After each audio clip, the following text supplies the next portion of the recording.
வணக்கம் and welcome to நம் உலக சமையல். நம் உலக சமையல் மூலமாக எனக்கு தெரிஞ்ச வேர்ல்ட் குசின் நாலேஜும் கார்டன் நாலேஜும் உங்களோட நான் பகிர்ந்துக்கிறேன். நம்ம சேனலை இது வரைக்கும் சப்ஸ்கிரைப் பண்ணாதவங்க ப்ளீஸ் இப்போ சப்ஸ்கிரைப் பண்ணிவிடுங்க. இன்றைக்கி கார்லிக் பேசில் பாஸ்தா எப்படி செய்கிறதுன்னு செஞ்சு காட்ட போகிறேன்.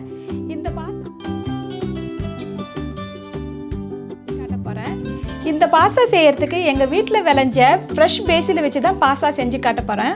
உங்கள்கிட்ட ஃப்ரெஷ் பேசில் இல்லைன்னா நீங்கள் ட்ரை பேசில் வச்சு இந்த ரெசிபியை செஞ்சுக்கலாம். இந்த பாஸ்தா வந்து நல்லா க்ரீமியாக இருக்கும். இது நல்லா சுவையாக ரொம்ப சுலபமாக செஞ்சிடலாம். வாங்க இப்போ கார்லிக் பேசில் பாஸ்தா எப்படி செய்கிறதுன்னு போய் பார்க்கலாம்.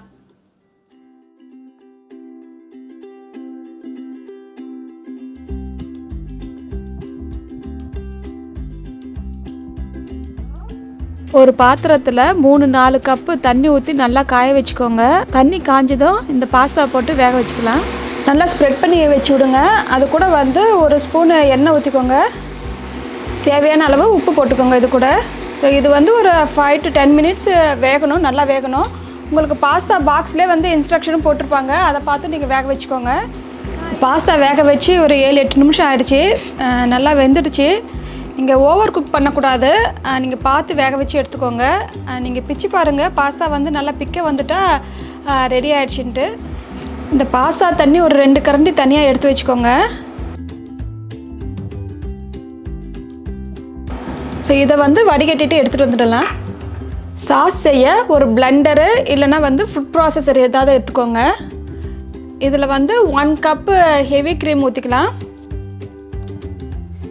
அது கூட ஒரு 5 பல்லு பூண்டு போட்டுக்கோங்க. 1 கப்பு பேசில், இது வந்து வீட்டில் விளைஞ்ச பேசில் தான் நான் எடுத்து வச்சுருக்கேன்.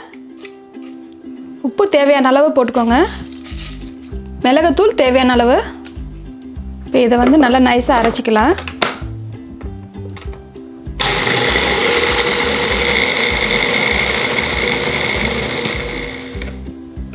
பாருங்கள், நல்லா திக்காக நல்லா நைஸாக அரைச்சிருச்சு. ஒரு பாத்திரத்தை சூடு பண்ணிக்கோங்க. அதில் 1 டேபிள் ஸ்பூன் பட்டர் போட்டுக்கோங்க. பட்டர் கொஞ்சம் சூடானதும் 1/2 ஸ்பூன் பூண்டு பொடி போட்டுக்கோங்க. உங்ககிட்ட பூண்டு பொடி இல்லைன்னா ஃப்ரெஷ் பூண்டை நீங்கள் கொஞ்சம் கட் பண்ணி போட்டுக்கலாம். 1/2 ஸ்பூன் வெங்காயம் பொடி. உங்ககிட்ட வெங்காய பொடி இல்லைன்னா ஃப்ரெஷ் வெங்காயம் நீங்கள் கட் பண்ணி போட்டுக்கோங்க. இதை லைட்டாக வதக்கிக்கோங்க. இது கூட தேவையான அளவு சில்லி ஃப்ளேக்ஸ் போட்டுக்கோங்க. இப்போ இதில் வந்து நம்ம தண்ணி எடுத்து வச்சுருந்தோம்ல, பாஸ்தா தண்ணி, அதை வந்து இதில் ஊற்றிடலாம். இது கூட நம்ம அரைச்சி வச்சுருந்த சாஸை வந்து அதில் ஊற்றிடலாம். இதை நல்லா லோ ஹீட்டில் வச்சுடுங்க. வச்சுட்டு ஒரு 2 மினிட்ஸ் வந்து சாஸ் காயட்டும்.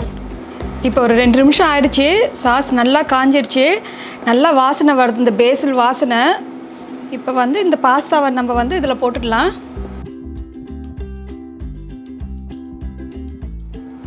பாஸ்தாவை போட்டுட்டு ஒரு 1 நிமிஷம் வந்து அப்படியே ஸ்டவ்வில் வச்சுடுங்க. கொஞ்சம் இன்னும் திக்காகிடும். திக்கான அப்புறம் நம்ம இறக்கிடலாம். இப்போ 1 நிமிஷம் ஆகிடுச்சு. சாஸ் எல்லாம் நல்லா திக்காகிடுச்சு. நல்லா பாஸ்தாவில் நல்லா கவர் ஆகிருக்கு சாஸ் வந்து. இப்போ நம்ம ஸ்டவ் ஆஃப் பண்ணிடலாம். இதுக்கு மேலே 2 ஸ்பூனு ஆலிவ் ஆயில் ஊற்றிக்கோங்க. உங்கள்கிட்ட ஆலிவ் ஆயில் இல்லைன்னா வெறும் ஆயிலும் ஊற்றிக்கலாம், இல்லைனா இதை ஸ்கிப்பும் பண்ணிக்கலாம். நீங்கள் வந்து எண்ணெய் ஊற்றணுன்ட்டு இல்லை. இது மேலே எண்ணெய் ஊற்றினா நல்லா ஒட்டாமல் நல்லா தனித்தனியாக இருக்கும். இப்போ பாஸ்தா ரெடி ஆகிடுச்சு. இதோ நம்ம பண்ண கார்லிக் பேசில் பாஸ்தா நல்லா க்ரீமியாக நல்லா வாசனையாக இருக்குது. இதுக்கு சைட் டிஷ் வந்து நான் பொட்டேட்டோ வெஜ்ஜஸ் செஞ்சுருக்கேன். இந்த பொட்டேட்டோ வெஜ்ஜஸ் எப்படி செய்கிறதுன்ட்டு உங்களுக்கு முதல்ல ஒரு வீடியோவில் செஞ்சு காட்டியிருக்கேன்.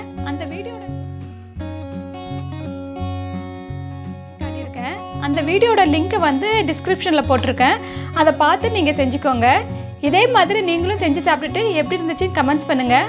உங்களுக்கு என்ன டவுட் இருந்தாலும் கமெண்ட்ஸ் பண்ணுங்கள், நான் ரிப்ளை பண்ணுறேன். லைக் பண்ணுங்கள், ஷேர் பண்ணுங்கள், சப்ஸ்கிரைப் பண்ணுங்கள். பக்கத்தில் இருக்க பெல் பட்டனையும் ப்ரெஸ் பண்ணுங்கள். அப்போ தான் நான் போடுற வீடியோலாம் உங்களுக்கு நோட்டிஃபிகேஷனாக வரும். தேங்க்யூ.